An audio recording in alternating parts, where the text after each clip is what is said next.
Pernah nggak sih ngerasa dulu pas awal kerja gaji 4 juta bisa nabung. Pas gaji udah naik 2 kali lipat malah jadi nggak bisa nabung. What am I doing wrong? Ini nih namanya penyakit middle income trap. Banyak nih orang-orang yang terjebak di sini. Udah kayak penyakit pokoknya.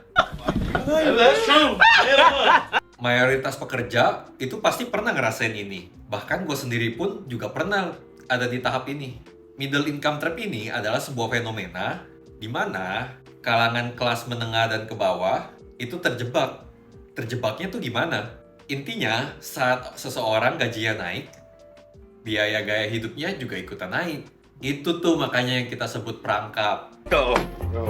Misalnya nih, Ivan dulu punya penghasilan gaji 4 juta. Dari gaji itu, tiap bulan bisa ditabung 1,5 juta.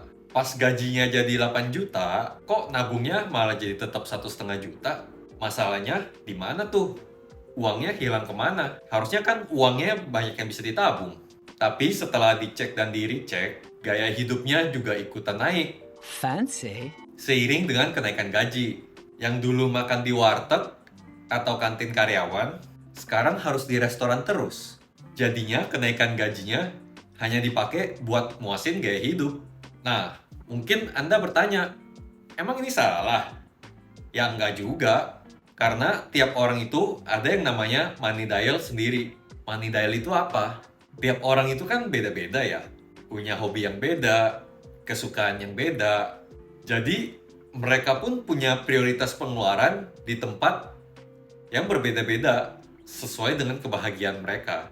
Contoh nih, si Ivan, dia nih rela makan di kantin karyawan tiap hari. Tapi tiap bulannya, dia itu bisa spending jutaan untuk beli baju di Zara. Berarti money dialnya si Ivan itu di fashion, bukan di makanan gitu. Terus misalnya kita balik lagi ke Ivan. Si Ivan ini anaknya tuh skena banget. Kalau ke coffee shop harus yang ada tempat batu kerikilnya gitu. Ketika lu akong yuk batu, wow, ini yuk lainnya.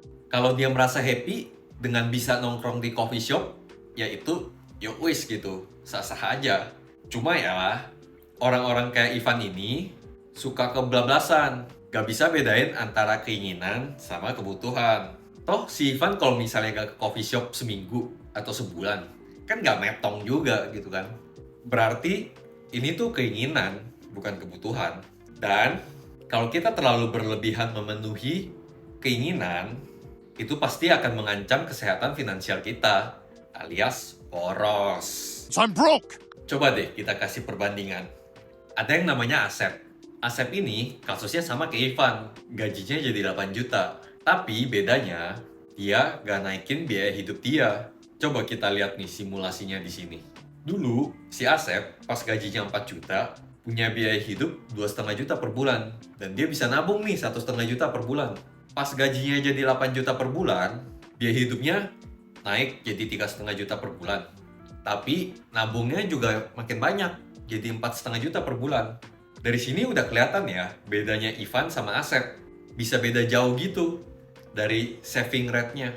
Setelah bertahun-tahun, selalu fokus, telaten, ningkatin aset.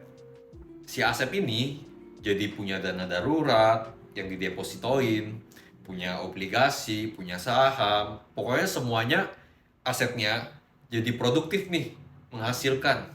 Ini ilustrasi kasarnya ya. Kalau di rate sekarang, Asep jadi bisa punya tambahan penghasilan 541.000 per bulan dari aset-aset dia yang produktif itu. Malah sekarang si Asep kalau misalnya mau nongkrong di coffee shop yang skena, malah dibayarin tuh sama aset-aset dia. Mantep gak tuh? Goalsnya di situ ya teman-teman, punya aset yang produktif. Jadilah seperti Asep. Kalau nongkrong-nongkrong kan ya kegiatan bersosialisasi ya bang. Kalau misalnya money dial kita itu shopping-shopping gimana bang? Konsepnya sih sama ya. Cuma kalau barang, gue kasih ini 3 tips saja. Yang pertama, coba telah dulu nih.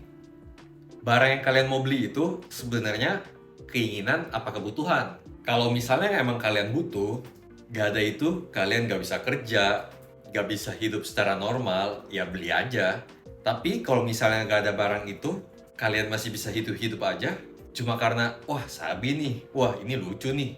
Ya lebih baik uang itu dijadikan aset yang produktif aja kan. Yang kedua, barang yang kalian mau ini, itu emang kalian beneran mau atau karena gengsi aja. Misalnya nih, karena lingkungan teman-teman kalian ini semuanya pakai iPhone gitu. Kalian jadi kayak ada tekanan gitu. Wah, gue harus punya iPhone juga nih. Kalau misalnya begitu, ya mending jangan. Karena kalian beli itu ya bukan buat kalian diri sendiri, buat lingkungan kalian gitu. Kalau tujuannya itu untuk orang lain, ya udah salah itu. Terus yang ketiga, yang terakhir, kalian beli barang ini bakal kepake atau enggak? Selama barang itu bakal sering kepake, dan emang dari diri kalian yang mau ya, gue sangat encourage kalian untuk beli. Kan kalau bisa tuh pilih yang kualitasnya tuh lebih bagus gitu. Jadi misalnya nih, kalian mau beli sepatu olahraga, harganya 1,5 juta gitu. Tapi karena ini kualitasnya bagus banget nih, jadi ini sepatu tuh tahan 2 tahun. Tapi kan pasti kayak ada satu titik kalian ngerasa, wah kayaknya mahal banget nih, 1,5 juta. Kalian merasa bersalah gitu. Tapi ya kalau emang kalian tuh anaknya olahraga banget dan sering kepake, ya digas aja. Bayangin ini, sepatu 1,5 juta karena kualitasnya bagus, bisa tahan 2 tahun. 2 tahun itu anggap 730 hari. Misalnya dalam seminggu aja kalian pakai 4 kali gitu. Itu selama 2 tahun berarti 416 hari loh. Kalau harga sepatunya 1,5 juta dibagi 416 hari, itu cuma 3.600 rupiah sekali pakai.